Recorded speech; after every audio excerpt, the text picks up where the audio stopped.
Gua sering dapat pertanyaan, Bang, kenapa sih pendidikan Indonesia tuh ada-ada aja beritanya? Yang kalau gue pikir sih iya, ada-ada aja masalahnya. Dugaan korupsi dan bantuan operasional sekolah dalam sektor pendidikan. Banyak berkarya. Kami belum mampu memahami kurikulum yang sedang berjalan, lalu dipaksa lagi untuk beradaptasi dengan kurikulum yang baru. Dari sistem yang sering berubah-ubah, masalah korupsi, dan nepotisme juga, sampai ke yang paling fundamental. Gak match antara apa yang diajarin di sekolah dan kuliah dengan apa yang dibutuhkan perusahaan atau dunia kerja. Gak usah ngomongin perusahaan juga, ya lu juga gak diajarin kan cara untuk coping stres, cara untuk dapetin pasangan. Makanya banyak dari lu yang mungkin jomblo dari lahir, atau sekarang jadi susah nyari temen. Kita ingin 612 triliun di sektor pendidikan itu memberikan pendidikan yang semaksimal mungkin, seberkualitas mungkin kepada anak didik kita. Intinya, banyak aspek pendidikan yang ya secara relatif di Indonesia itu bisa jadi masih kurang. Dan ini juga dibuktikan dari statistik yang mana Indonesia itu berada di peringkat urutan ke-74 kalau dari hasil survei PISA. Yang artinya adalah peringkat ke-6, tapi dari bawah dalam hal membaca dan berhitung. Segala permasalahan ini mungkin akhirnya bikin banyak di antara kita yang pengen belajar di luar negeri dengan harapan bisa dapetin kualitas dan akses pendidikan yang lebih baik.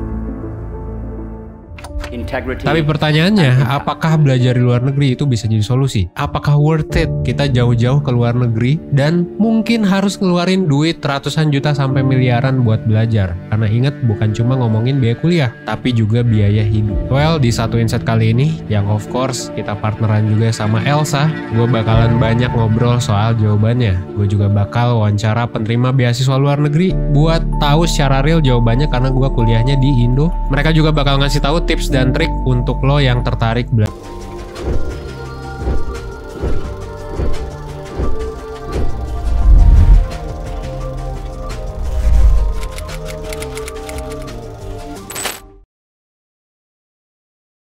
Oke, gue mau ngebawa cerita ini sedikit soal negara yang gak jauh beda dari kita, yaitu India.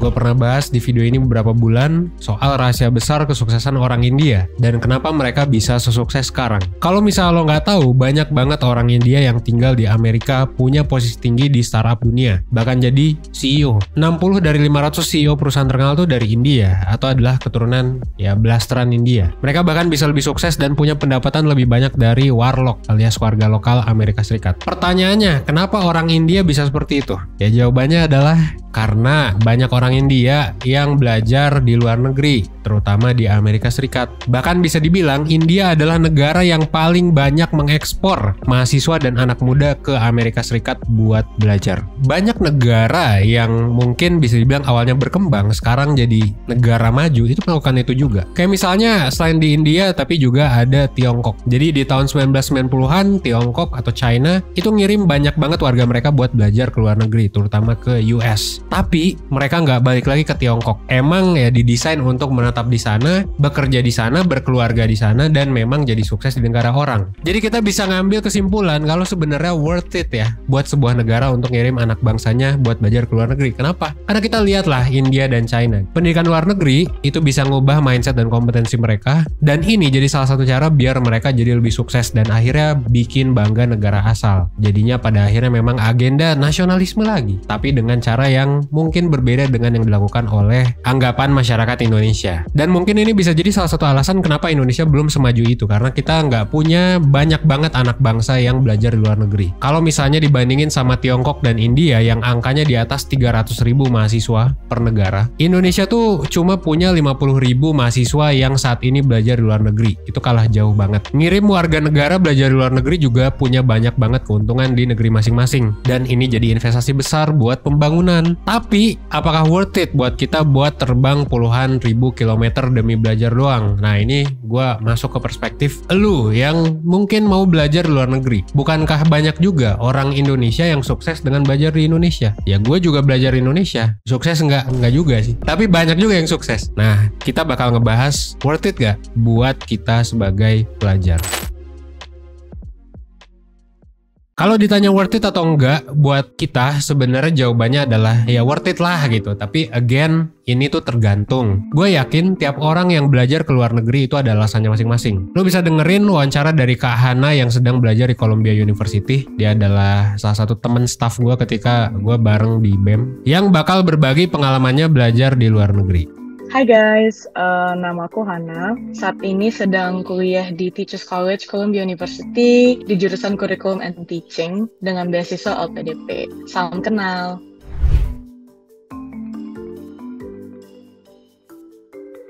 Setelah aku bekerja, aku menemukan banyak fenomena menarik di pendidikan dan aku mulai penasaran dengan isu-isu pendidikan ini. Sebenarnya ada solusi nggak ya? Atau sebenarnya ada approach nggak ya yang sebenarnya cocok untuk mengadres isu-isu pendidikan yang aku sendiri sangat curious, passionate about. Dan di situ aku mulai mencari-cari tahu mengenai pendidikan-pendidikan education yang lebih advance. Kebetulan yang bisa menjawab curiosity aku, yang bisa memberikan, mungkin bukan jawabannya, tapi minimal memberikan tools dan juga passion yang sama untuk itu di banyak sekali di pendidikan-pendidikan luar negeri.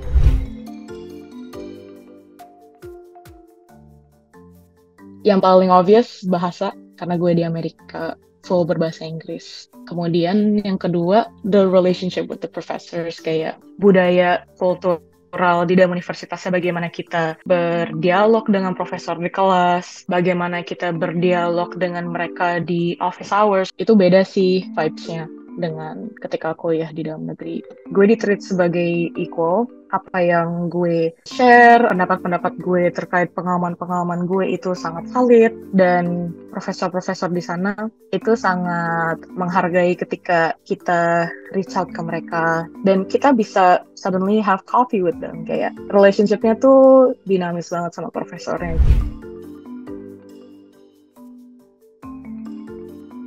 Aku pribadi, karena aku seorang muslim yang practicing, awal-awal aku cukup kesulitan dalam mencari makanan.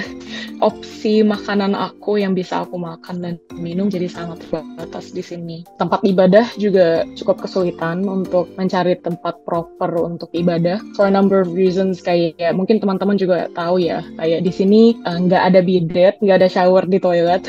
Itu juga salah satu hal yang kayak I never would have thought I would suffer so much kalau nggak ada itu gitu. Dan kayak ketika gue pergi ke sini dan kayak ngerasa oh tidak ada, jadi kayak susah banget.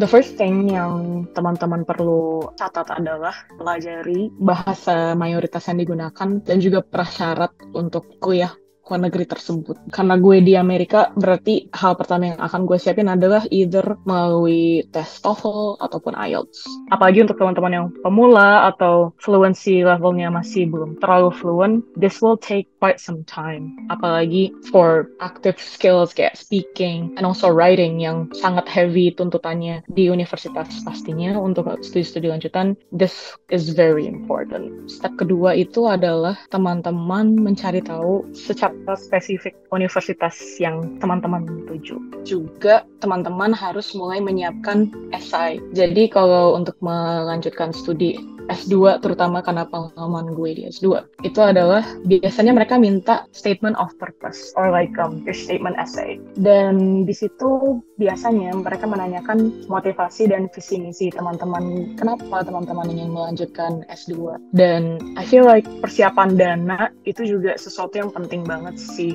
Dan terakhir, yang gak kalah pentingnya, karena kita di 1% juga ya, persiapan mental itu sangat penting sih ketika mau melanjutkan studi ke luar negeri. Nah, dari wawancara tadi kita bisa lihat bahwa ada beberapa alasan dan keuntungan buat belajar di luar negeri. Pertama pastinya adalah mindset. Kalau lo belajar di luar negeri, lo bakal ke-expose dengan banyak mindset yang berbeda sekaligus menarik daripada yang biasa lo kenal. Contohnya adalah kalau di US ya, itu adalah free speech. Lo bebas berpendapat, lo bebas beropini, terbuka buat banyak hal. Ini mungkin akan bikin lo jadi lebih toleran, lebih terbuka, lebih berani, lebih asertif. Tiap negara itu punya perks yang berbeda tergantung dengan culture-nya. Jadi bisa ngaruh ke mindset lu. Kedua, keuntungannya adalah lu bakal terpapar sama ilmu saintek yang hampir pasti lebih maju. B.J. Habibie itu banyak fokus di riset dan pengembangan ilmu. Dan yang dia dapatkan selama kuliah di Jerman, ya dia belajar soal pesawat. Balik lagi ngembangin ilmu soal aero engineer dan penerbangan di sini. Sebuah hal yang mungkin kalau lu stay di Indo gak bisa dipelajari. Yang ketiga, ini adalah ngomongin mental dan pengalaman. Selain mindset, hal yang udah pasti lu dapetin kalau kuliah di luar negeri adalah pengalaman yang berbeda dari yang bisa didapatkan di Indonesia. Ya di Indonesia mungkin lo jarang banget kemungkinan berinteraksi sama mahasiswa internasional. Dan bukan hanya interaksi, lo bakal dapet opportunity yang lebih banyak juga. Kayak misalnya lo dapet opportunity untuk masuk ke paid internship di luar negeri. Sampai dengan nanti lo bisa dapet student exchange yang bisa aja dibayarin sama universitas lo,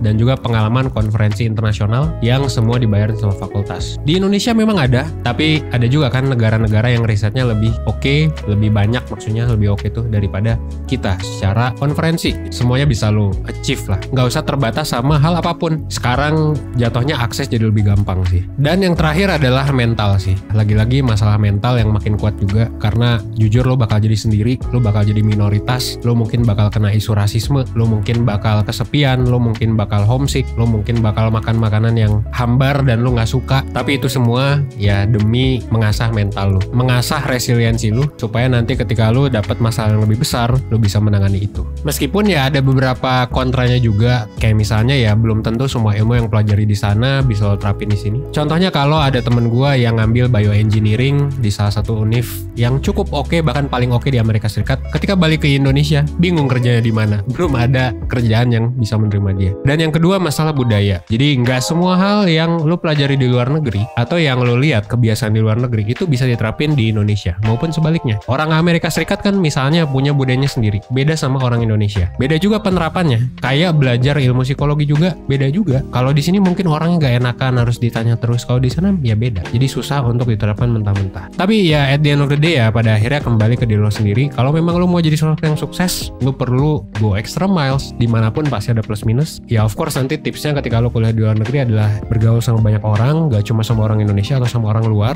Rajin ikut berbagai kegiatan, ikut berbagai penelitian, part-time exchange, apapun yang bisa bikin lo berkembang. Basically ya sama aja lo kuliah di luar negeri, di dalam negeri, lo harus mengembangkan diri. Apalagi nggak semua orang bisa dapat kesempatan buat belajar ke luar negeri, terutama menggunakan beasiswa, apalagi beasiswa negara. Wah, tanggung jawabnya lebih besar. Kalau misalnya habis lo nonton penjelasan tadi dan lo ngerasa bahwa keuntungannya tuh lebih banyak dan lo merasa bisa ambil, kejar aja. Mungkin emang susah jalannya, tapi menurut gua nggak berarti mustahil. Banyak orang yang juga udah gagal bertahun-tahun, terus di tahun ke-6, tahun ke-7 tiba-tiba berhasil, go for it. Jadi kalau memang lo mau belajar ke luar negeri ya fokus aja sama hal-hal yang bisa lo persiapkan. Jadi kalau misalnya dirangkum, pastiin pertama lo siapin negara dan kampus tujuan lo mau kemana aja. Ini butuh riset yang cukup panjang dan pelan-pelan, tapi mulai aja dengan lo bookmark kampus-kampus ideal lo atau program yang lo tertarik, dan mungkin negara juga kayak misalnya Korea Selatan, Jepang, Australia, Turki, US, apapun itu yang misalnya lo tertarik dan jurusannya bagus dan kampusnya bagus, why not? Dan ada beasiswanya. Kedua, nah ini penting ya, ngomongin beasiswa. Beasiswa ada banyak banget, jadi kumpulin banyak informasi soal beasiswa yang ada dan cocok sama lo. Usahain sih ya sampai ke jadwal buka dan tutupnya, biar urgensi lo buat mulai siap-siap itu tuh ada, karena lo udah tahu jadwalnya kayak gimana. Tapi ya secara umum ya siapin bahasa Inggris lah, itu udah pasti, dan siapin tentu bahasa negaranya itu sendiri. Kayak misalnya kalau mau sekolah di Turki ya lebih baik kalau lu belajar bahasa Turki, apalagi kalau wajib di sana dan lain sebagainya. Dan terakhir siapin juga draft buat motivation letter untuk pemberi beasiswa itu sesuai visi misinya sama lu. Selain itu mereka juga pasti nggak mau rugi lah investasi pendidikannya buat diapain.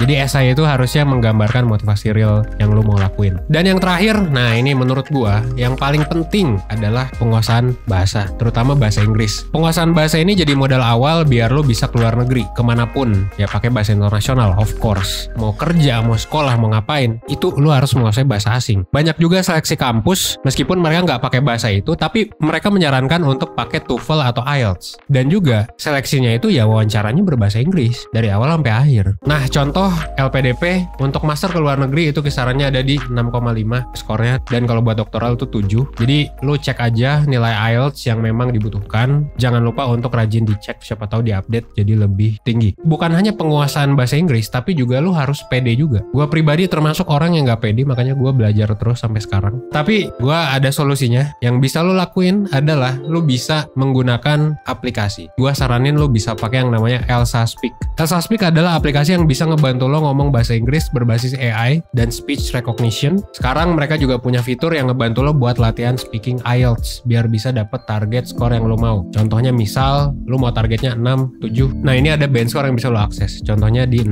7, dan 9. Dan kalau lo bisa lengkapin semua pembelajarannya, lo bakal dapet Certificate of Completion. Dan kalau misalnya lo bisa lengkapin semua pembelajarannya, lo bakal dapet sertifikat. Sesuai namanya, Elsa Speak ini bisa lo manfaatin buat ngelatih kemampuan speaking dan kefasihan bahasa Inggris lo biar kedengeran lancar, kayak native bahkan. Dan jangan khawatir, orang Indonesia bisa kok. Bahkan kadang-kadang gak jarang lebih bagus daripada warlock bule itu sendiri. Dan kalau misalnya lo download Elsa, AI-nya Elsa ini bakal nganalisis kemampuan ngomong bahasa Inggris lo dari pronunciation-nya, fluency-nya, intonasinya, sampai ke gimana lo ngecapin kata per kata sampai kedengeran jelas. Selain latihan, lo juga bakal dapet feedback real time kalau misalnya ada pengucapan lo yang salah, dan lo bisa langsung perbaiki dengan ikutin pronunciation yang bener. Kece kan teknologinya? Menurut gua, Elsa Speak ini juga bakal ngebantu lo buat ningkatin percaya diri dalam ngobrol bahasa Inggris. Mulai dari ngomong di depan native, sampai ke ngejelasin motivasi lo buat belajar luar negeri ke panelis wawancara. Percaya diri lo bakal dibangun bareng Elsa.